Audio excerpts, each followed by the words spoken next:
If you work in tech or virtually do anything in tech, API is a word that you constantly hear being thrown about. If you don't understand it, in this video, we are going to explain what an API actually is and why almost every application you touch depends on them. This is going to be a quick one.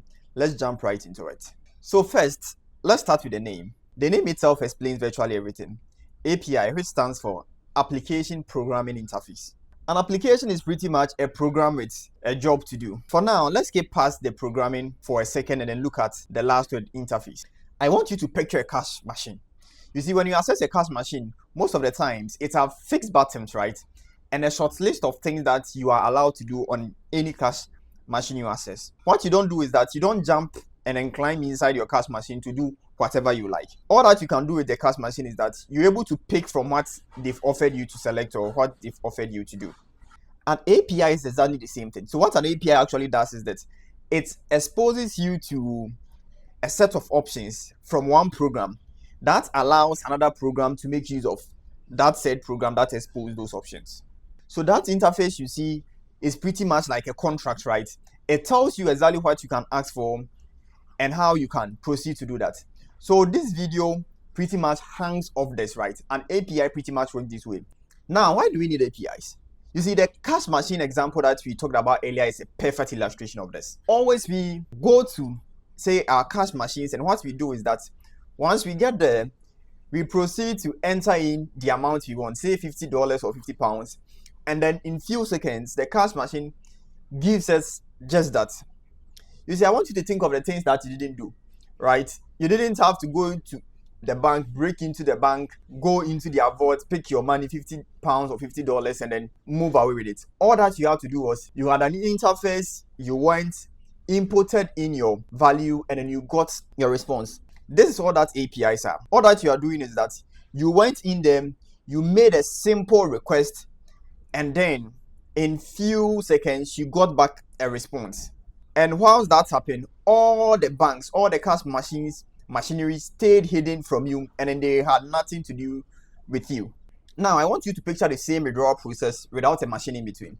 What you'd have done was probably go to the bank. You go to the bank and then you pull up your own balance. Then you go and look for where they keep their physical cash.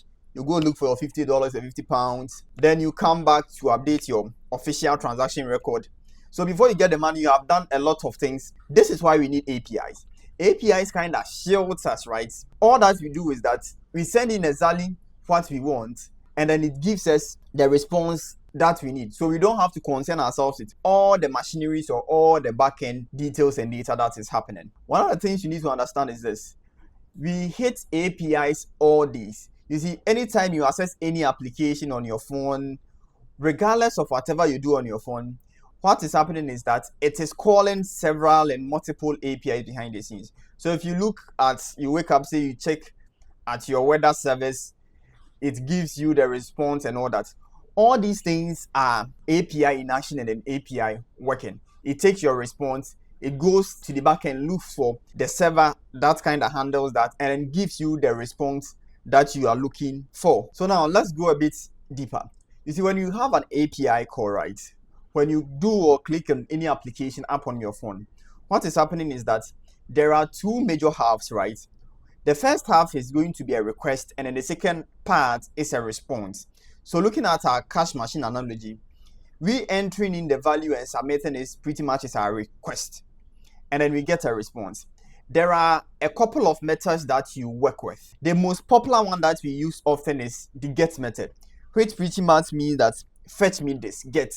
And then we have methods like post, put, delete, and the rest. So what happens in any API call that you make is this. It sends the request based off the method that you want to do, and then it gives you a response. And anytime it gives you back the response, it adds something to it, which is the response body and then the status code, right? So the status code will tell you what exactly happened. Was your request successful? So the most common one we often see is the status code 200, which means that, okay, everything went right, or 404, which sometimes tells you that exactly what you are looking for was not in there or was not found.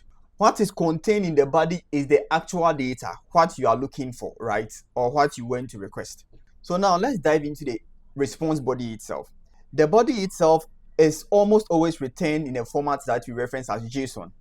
Don't let the name put you off. You see, it's just an information written as key pair, right? So it's more like you have a label and then you have a value to it. So a clear example is that you sent in a request and say you have a response and then it's telling you, oh, your request, right? The city we are talking about is London. The current temperature in London is 14.3. The unit is degrees Celsius. So the JSON or the response in the JSON format is pretty much this key pair stuff that tells you exactly what is happening in your body. You will occasionally meet other formats, right? Like XML and then the rest.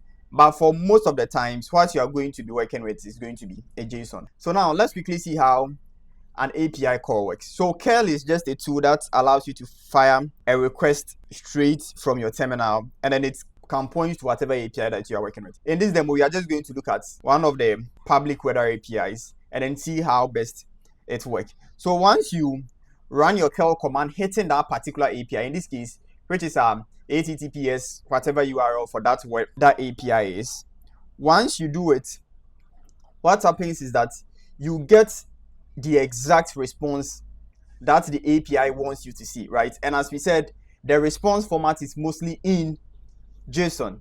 So looking at our response, we had it giving us the latitude and it gives us the value.